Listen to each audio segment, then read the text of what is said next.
For some of you who took corporate finance class from me, you remember this. I show you this at least 10 times during a semester.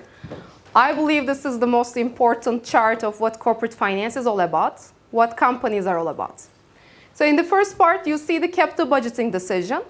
So with the capital budgeting decision, what we are trying to do is we are trying to find good projects that will add value to the firm.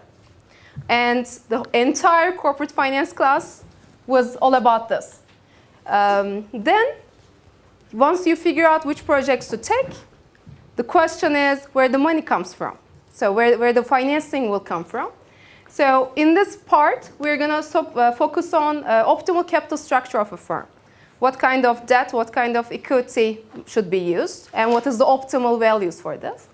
And once you figure out which projects to take, what is a good financing decision, where the money comes from, you take the project, hopefully you make some money on those projects, and then the decision becomes the payout decision. How are we going to return this cash to the investors? Are we going to pay dividends? Are we going to keep the cash in the firm so we can make future investments? And all those decisions, like these are very big item decisions for financial managers. All those decisions are there for our holy goal, which is maximizing the value. What is maximizing value? Do you remember it? How do we maximize value? Maximize. Exactly. When I say maximizing value of the firm, we are trying to maximize the assets of the firm, the value of the assets of the firm, which translates into what? Maximizing equity of the firm. And when I say maximizing equity value, what am I talking about? Am I talking about the book value of equity or market value of equity?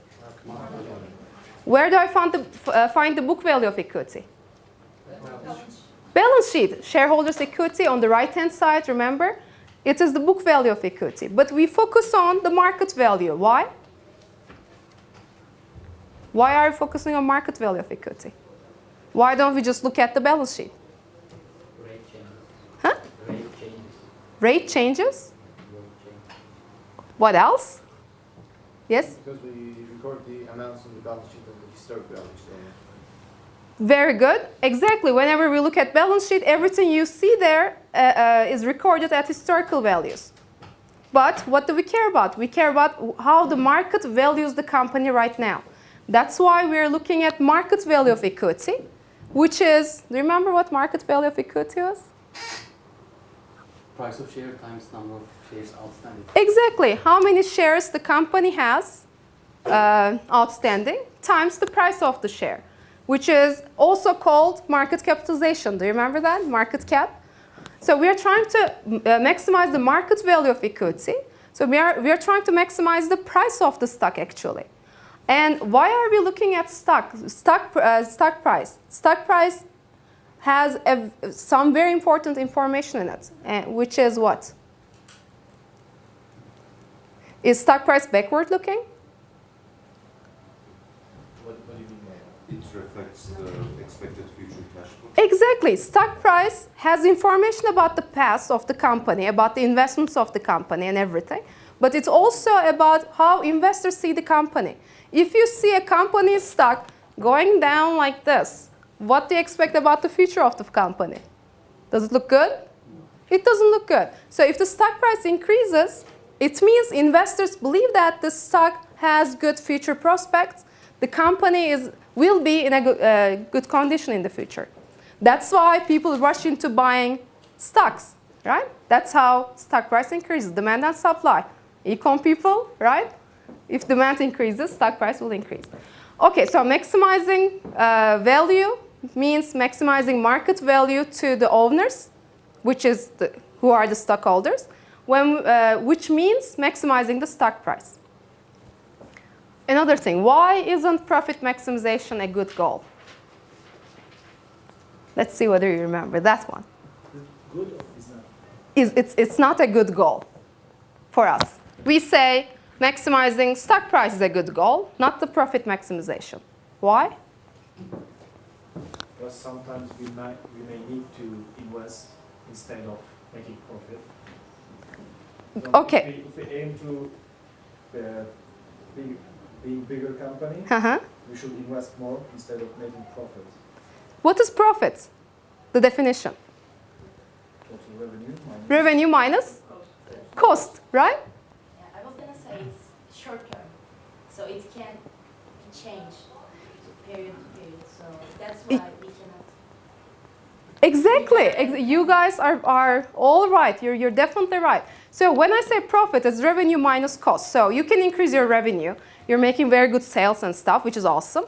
Or you deduct your, you reduce your costs. How can you do it? You can do inefficient, you can get rid of inefficient costs, which is also good. But maybe you will just lay off your workers. Very good. You're going to reduce your costs like crazy. But it's going to be bad for the company in the future. So if you can play with what you're doing, let's say, make the profits look good this year at the expense of next year's profit. So it might be a short-term thing. And also you use accounting numbers to calculate revenues and costs and everything. So you can play with accounting numbers. So these are all the things that can be manipulated. And lots of, not lots of, but some companies do that. They try to inflate this year's earnings at the expense of future earnings. Because when there is a negative earnings announcement, it's really bad reaction. You see a really bad reaction from investors. So to delay that, sometimes managers do that. They play with this year's profits. So we want to look at stock price because of this.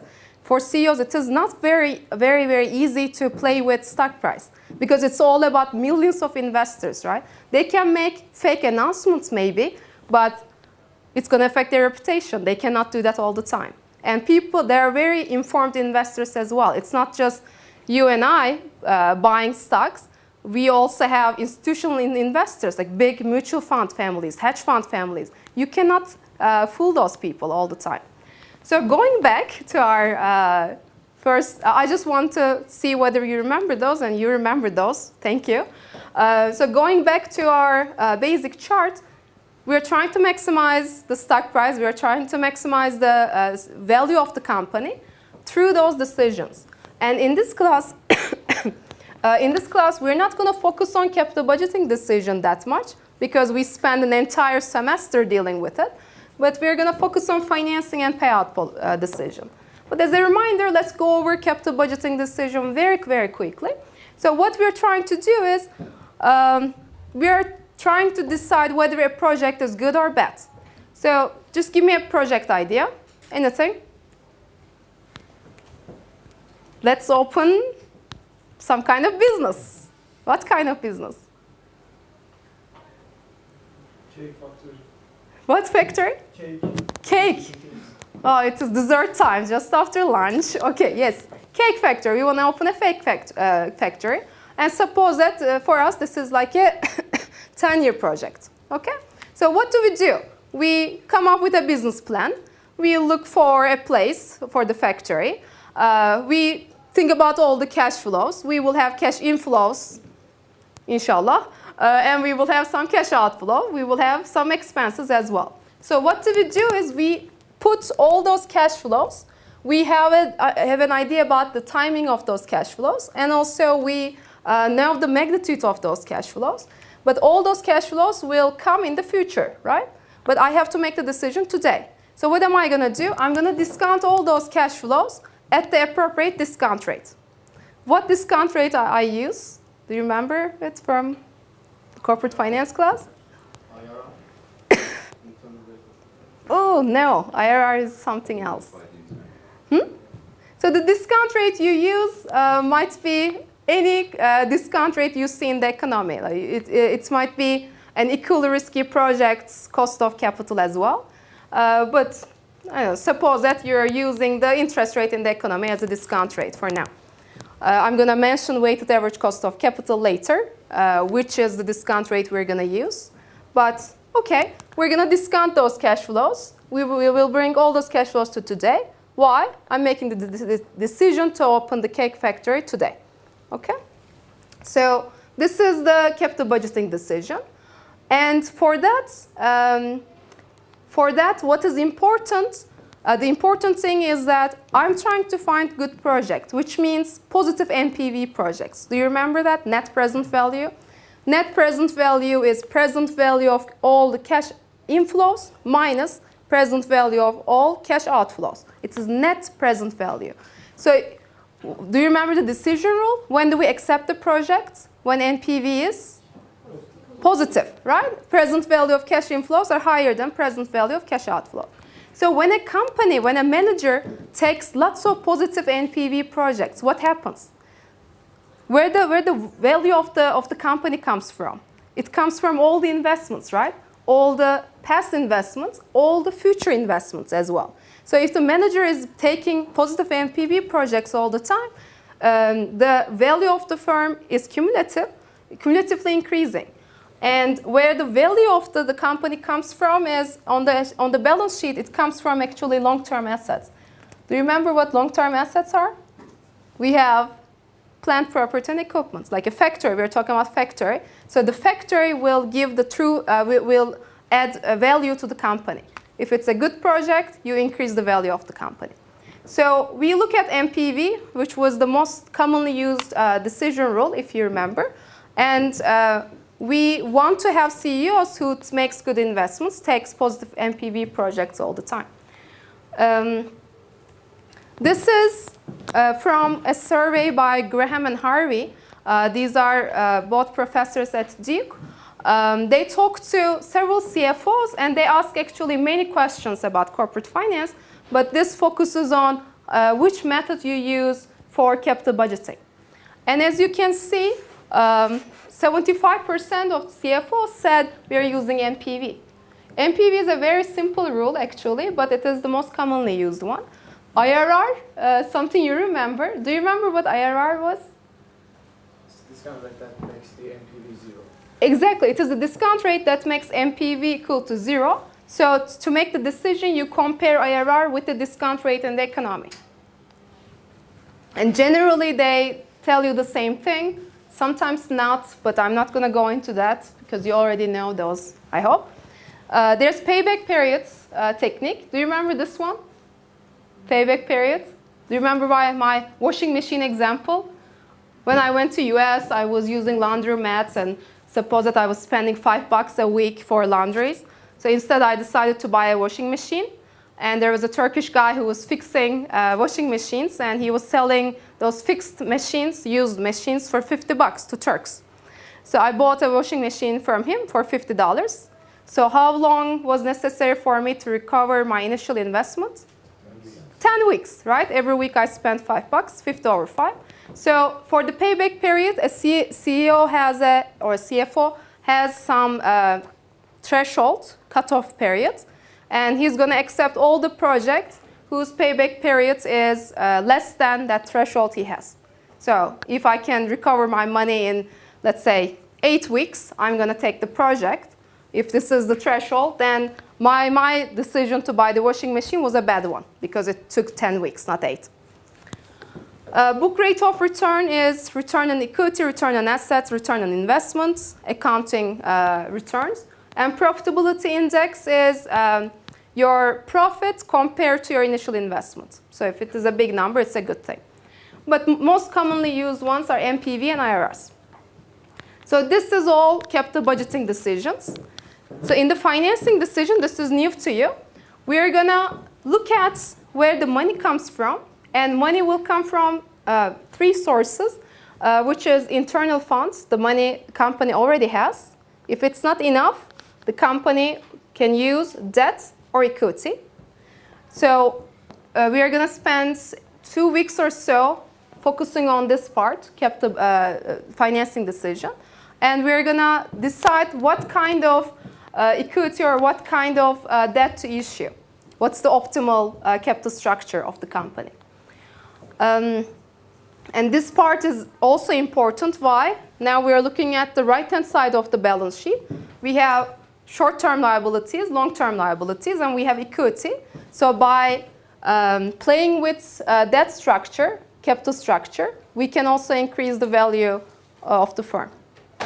Or not, we will see whether we will be able to do it. The last part was the payout decision. again, you, as I said before, you made some money. We made lots of money on the cake factory.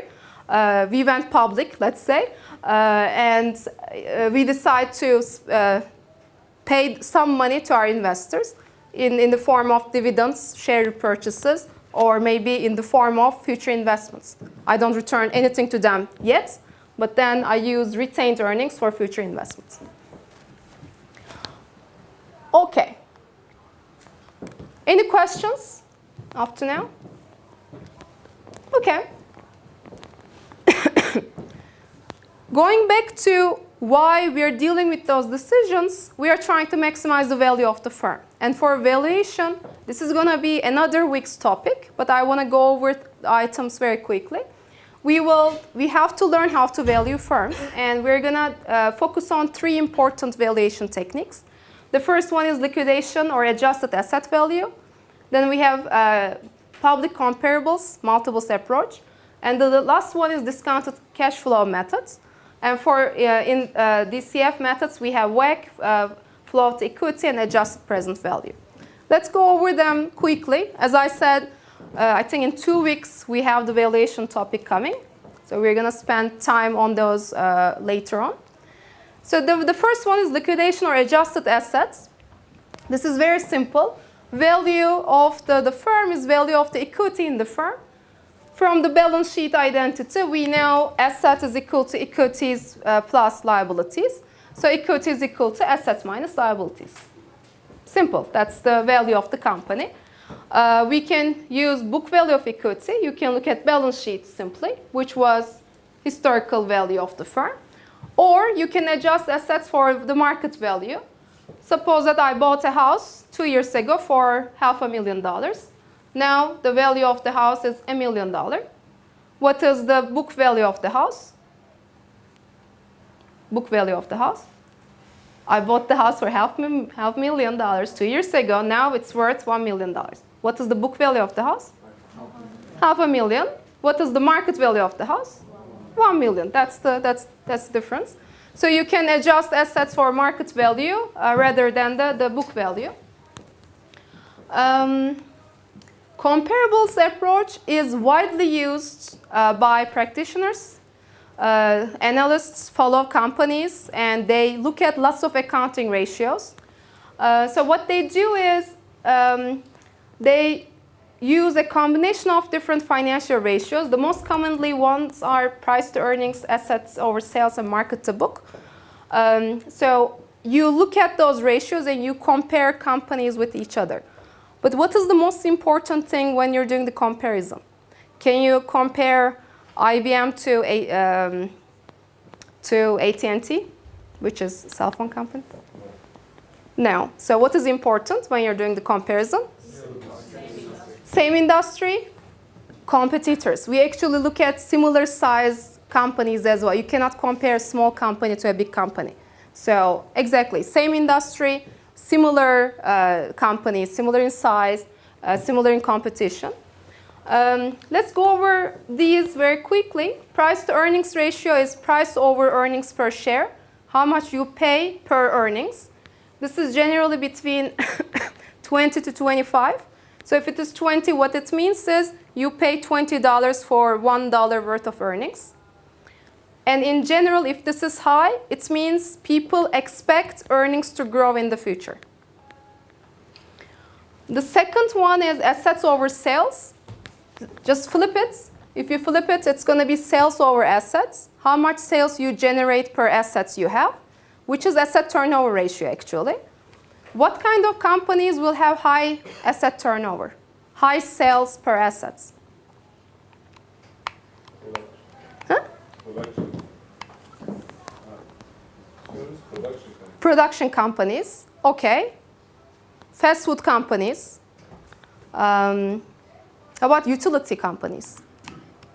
Sales over assets, utility companies. Do you think it's high or low? Utility company. What kind of asset they need? Think about like energy firms. They have huge assets, right? So actually for them, asset turnover will be very small. So when you're doing the comparison, again, keep in mind what kind of industry you're looking at. Market to book. What is this? Market value of equity over book value of equity. If it is high, what it means?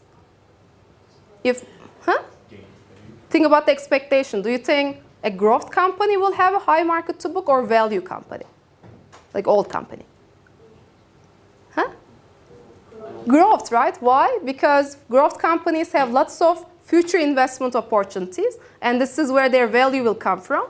So high market to book means these are growth companies. Okay, so this is multiples approach. The last one is discounted cash flow technique. For that, what we are doing is what I said before. You have core cash flows and you're going to discount them. In each case, in WACC, adjusted present value or float equity, the idea will be the same. The only thing that changes will be what kind of discount rate we are using, what kind of cash flow we are using. But the most commonly used one is the WACC approach. WACC is weighted average cost of capital. And what we are discounting is, we're discounting the cash flow, free cash flow. And cash flow is, let's see whether you remember it, EBIT plus depreciation minus capital expenditure minus net working capital. Remember why we're doing this? Think about net income. Think about the income statement. So it starts with revenue. Then we deduct costs. We deduct depreciation. We have EBIT. Then we have some interests. Then we have EBT. Then you pay tax. And you end up with net income. Right? So what do you do with those cash flows is, we know that income or profit is different than the cash flow. Is depreciation a cash expense? No. When you buy a huge factory, for instance, does it go into income statement? You bought a factory for $1 million this year. Does it go into your income statement? No, capital expenditure doesn't go there. Instead, what accountants do, they say, look, if we enter this $1 million in your income statement as a cost, you're going to have a huge loss that year. And you're going to look bad. Actually, you're doing something good. You're making an investment. You don't want to look bad. So what we do is, we use depreciation. We spread out the costs of this $1 million. Our cake factory was going to use for 10 years. So with straight line depreciation, it's going to lose its value every year by how much? 1 million over 10, $100,000. So instead of entering the capital expenditure that year as $1 million, for 10 years you enter $100,000. So do you see what happens here? There will be a difference between profit and cash flow. So what do we do? EBIT is the profit part. It comes from income statement. You add back the depreciation, which you deducted before, even if it wasn't a cash expense. Then you deduct you add back the depreciation because you entered, it made your EBIT smaller. So you have to add it back. Capital expenditure, you had a cash outflow, but you didn't enter it in your income statement. So what are you going to do? You're going to deduct your capital expenditure. It was a cash outflow. Then, what is this one? Change in net working capital. Current asset minus current assets minus current liabilities. Perfect. And why are we doing the adjustment here? Suppose that I made a sale, but I didn't get paid for the sale. What happens? It's going to enter your income statement as the revenue, even if you didn't get the cash. So since we're interested in cash, we have to make the adjustment for that. Another example, I bought raw material. I bought flour and what else do you use for cake? Eggs. Huh? Eggs. Sugar. Sugar is important. It's a huge expense. Yes, sugar. So I bought those from my suppliers. I didn't pay them yet. So in that case, again, I have to make an adjustment because of the cash inflow, outflow thing. And the good thing with using cash is you cannot manipulate cash. It's either there or not, right? It's not like profits. So once you know cash flows, these are the cash that is ready to be paid to investors, to your debt holders, to your shareholders. Once you know that, you need to discount those cash flows. How are we going to discount it? At which rate? Something new. weighted average cost of capital. So what is weighted average cost of capital? It's actually something simple. When we think about financing, money can come from two things. Suppose that you have this pie, the value of the firm. You have debt and equity. So some part of your financing comes from debt, which is weight of debt. And some of it comes from equity. This is weight of equity. So what you do is you multiply cost of equity with the weight of equity.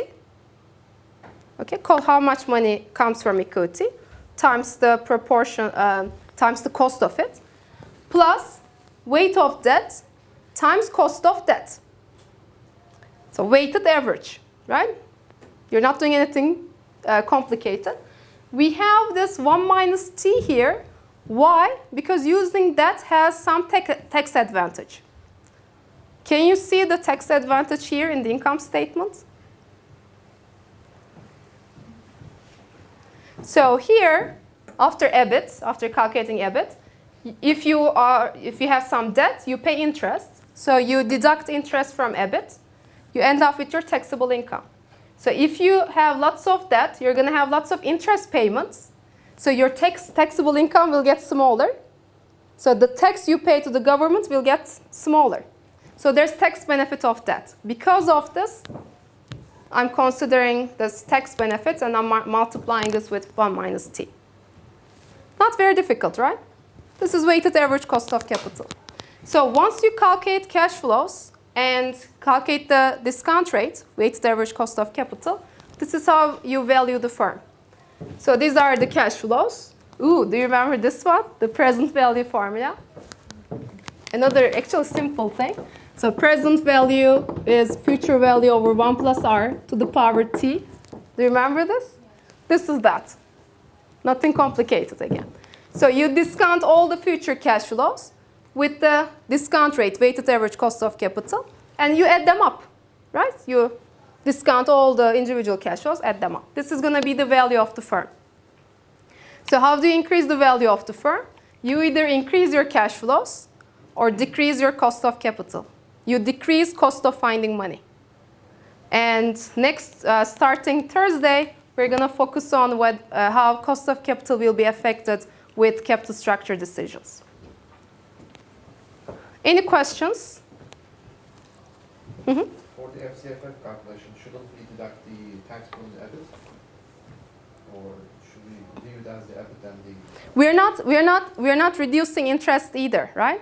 This is cash flow is the money ready to be paid to debt holders or shareholders, like dividend payments, but it is basically the cash available to investors. We don't have to deduct tax yet. Okay. The last one is adjusted present value approach. So what, sorry, I'm still sick. What this is you add anything related to financing, net present value of financing side effects, to the NPV. So normally when you calculate NPV, you don't care about where the money comes from. But in adjusted present value approach, if there is any benefits of using debt or equity, you add it to your NPV calculation. And we just went over one of it. When you use debt, you pay less tax. So there are tax subsidies to debt. Also, when you issue new securities, we're going to talk about those, but you are going to have lots of costs related to that. So it should affect your NPV calculation. When you use lots of debt, there's cost of financial distress. You're increasing the likelihood of bankruptcy. And also, there's other subsidies to debt financing. So normally when you calculate NPV, you ignore all of those. But in real life, we need to think about how financing will affect the NPV of a project as well. So in the adjusted present value approach, this is what we're going to do.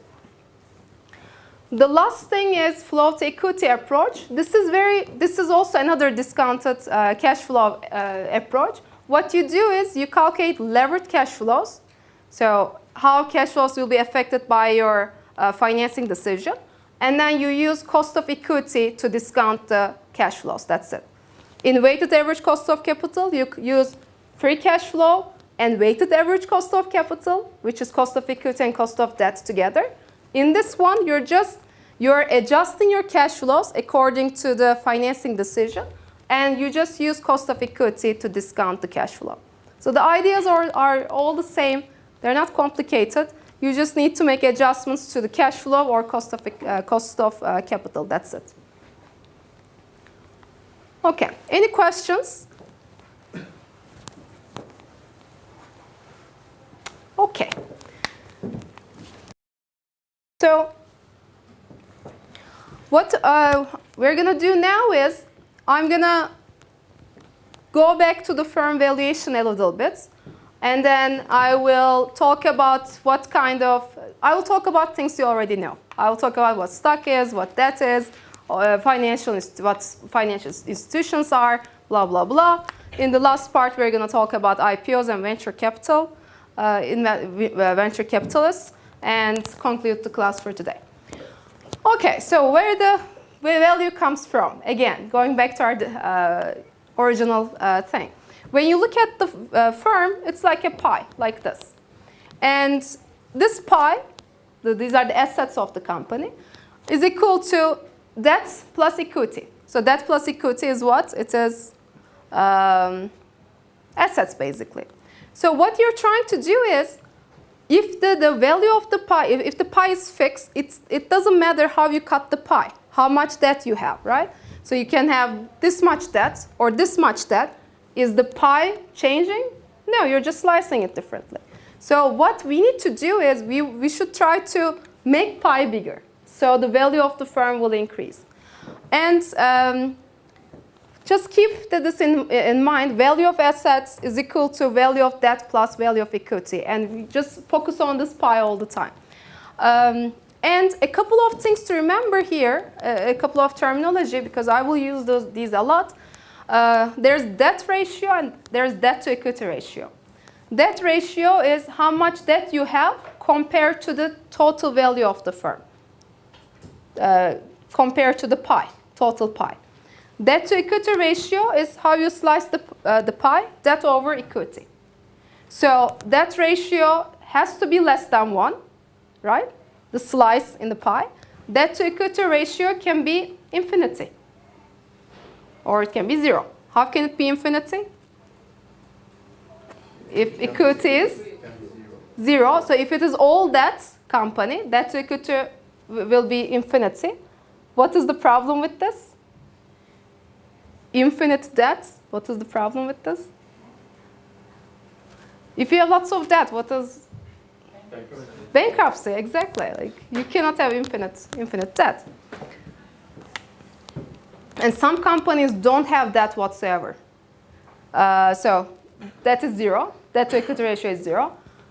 Google, I think, it doesn't have any debt. 0, nothing. Okay, so this is just a little reminder. Okay, now where the money comes from. Like, let's start our corporate financing decision stuff. So again, what we're trying to do, we are trying to find good projects, increase the value of the firm, but we need money for this. And this money can come from 3 places. One is internal funds. These are retained earnings, right? You generated some income, you paid out or you didn't pay out any dividends. It's your policy. But you kept some retained earnings. These are your internal funds. If it's not enough, you issue equity. If it's not enough, you issue debt. Okay, not in this order in particular. And every year, the company should make a planning, of course, what kind of investments we are going to have, what kind of internal funds we have. And generally, companies will have financial deficits. So the investments worth that they want to take will be more than how much money they already have. So when they have financial deficits, which is not financial distress or anything, this is normal, then what they do is they issue debt or equity to come up with money. Probably Apple doesn't have any financial deficit. They have ridiculous amounts of free cash flow, but most companies will have financial deficits. I don't know whether you can see this clearly, but this is from FedEx. This is from the corporate finance book. From 1995 to 2010, you see where the source of capital came from. you have internal funds. As you can see, more and more internal funds were used in the last 15 years. These green ones is net stock issues. As you can see, there's no stock issuance that much. The money doesn't come from stock issuance. Here, there's negative funding. Why is this negative? How can it be? Negative stock? The company purchases stocks? Yes, exactly. Sometimes companies repurchase stock. Instead of paying dividends, they might buy stock from you to return money to you. And this is what they did actually in 2000. And look at the debt issuance. As you can see, there was huge debt usage in the 2004 point. But then they paid back their debts because we have negative debt here. So they paid back the debt. And the reason why they needed money and they got lots of debts this year was they bought Kinko for $2.5 billion, if I remember correctly. So they issued debt, and then they paid back later. Okay, when I say issuing debt, what am I talking about? Do you understand what issuing debt is?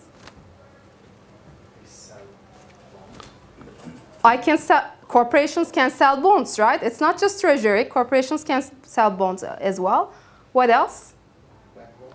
Exactly. So companies can have public debt or private debt. Private debt is like bank loan, and public debt is bonds issued to the public. So in this case, I think they issued bonds, but I'm not sure. Okay, so if you look at the debt ratio over the years, this is the debt ratio using book values, book value of debt, book value of assets. And the green one is the book ratio calculated by using market values. As you can see, debt ratio of this company decreased over time. Question, why do you think ratio computed using market values is lower than the book values? Because market value is higher. Market value of what is higher? Company, Thank you. Yes, market. I know what you're saying, the same thing. I just wanted you to be clearer. Exactly. Market value of equity is almost always higher than book value of equity for companies. So for Ford, at the end of 2010, its book value was minus 200 million or something. But the market value at the same time was $25 billion. So there's a huge difference between book value and market value. That's why you will see debt ratios using market values are lower. Perfect. Another thing is this is coming from Dow Chemical. This is more volatile. Finance using is more volatile. As you can see, generally internally generated funds are using. Here, there's not a very good year. They were having lots of big operating losses. Because of that, they didn't have lots of internal cash. They had to get lots of debts in that year. Same with around 2008-2009 crisis. So in this case, there was a big merger and they needed money. They were doing well. They had money, but they issued debts for different reasons. We're going to talk about those later. In this case, there was huge operating losses. They needed money, and they found some debt. But when you look at the debt ratios, this is also what you see. Overall, they decreased their debt ratio. Dow decreased its debt ratio after 2001, 2002, but it had to increase again when they had problems with operating losses again. Okay. So in general, what we see is 85% of the time US firms use their internal funds. Then they use debt instruments, the yellow ones. And then we have net equity issuances. As you can see, they're all negative. So what they're doing is actually they use internal funds and they use debts. Then they buy back stocks. So they are not issuing equity that much as a source of capital. Instead, they are using it as a payout mechanism. So this is what we see here. So why do you think companies use internal funds first? instead of debt or equity? Just look at me. Don't read the slide. Just look at me. Just guess. Think about yourself. You have some money in your pockets. Would you use that money or would you go borrow money from a friend? Lower the risk. Lower the risk. So if you cannot pay back to your friend, then it's going to be a bad thing. It's risky. Is this what you're saying? Yes? It actually depends on the project's risk. Like if you want to share the risk with someone, Uh-huh. you can use the debt or equity instruments. Okay. Yes, you're exactly. You're kind of actually sharing risk. Let's say you have an idea and you partner with someone. Is this what you're saying? That's also one thing you can do. Creates liquidity. To what? It creates liquidity. But yeah, okay. So in any of those questions I ask, there are lots of things going on. So you can say, of course, I'm going to use internal funds. I already have this money, so I'm not going to go to anyone ask for money. I'll just use what I have, and this is what companies are generally doing. And the good thing with this is they don't have to report to anyone. When you go to a bank, you have to make an agreement, and they can tell you what kind of expenditures you can take. They can tell you about your debt ratio. They can tell you what to do. And if you use internal funds, you don't need this.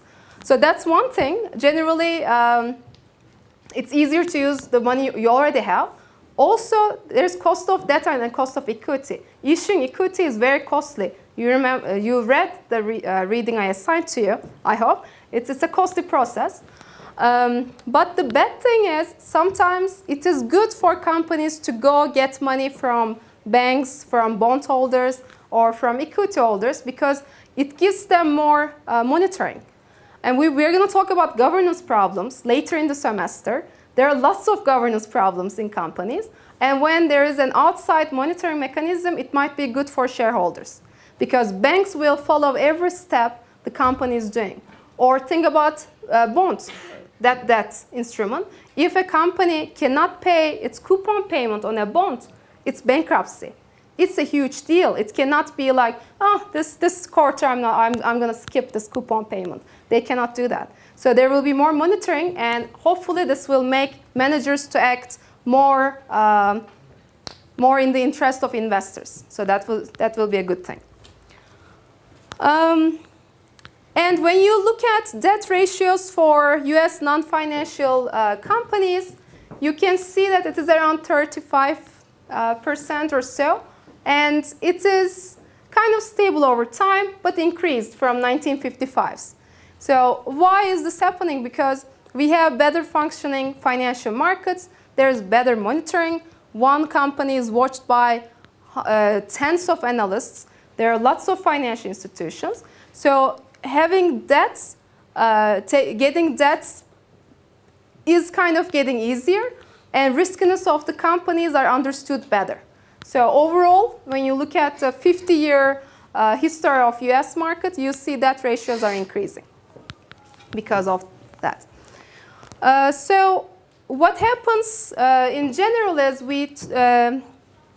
companies are using their internal funds in general. If it's not enough, they issue equity or they issue debt. Different industries have different ways of financing their projects.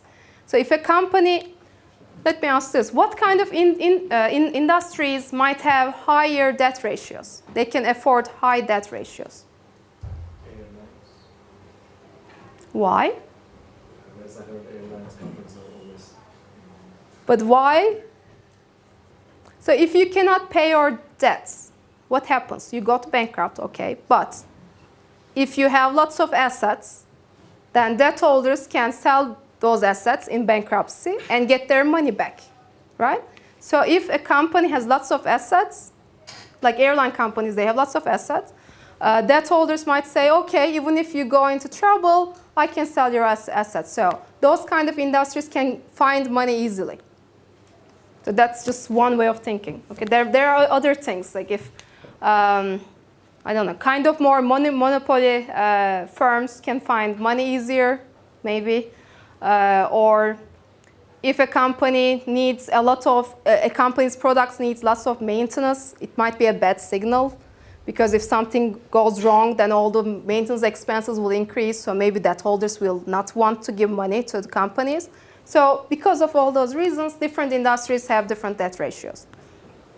And as I said, Google doesn't have any debts. Like sometimes it's okay not to have any debts. Sometimes it's not, because people can say, hey, just have some debts, make more investments, and that will give more monitoring to you. So you're going to make better investments. So that's another way of thinking. Okay, we're going to talk more about those later. Let's take a break here for a few minutes. Are you tired? Okay, let's take a 5 minutes break. 5 minutes? Okay.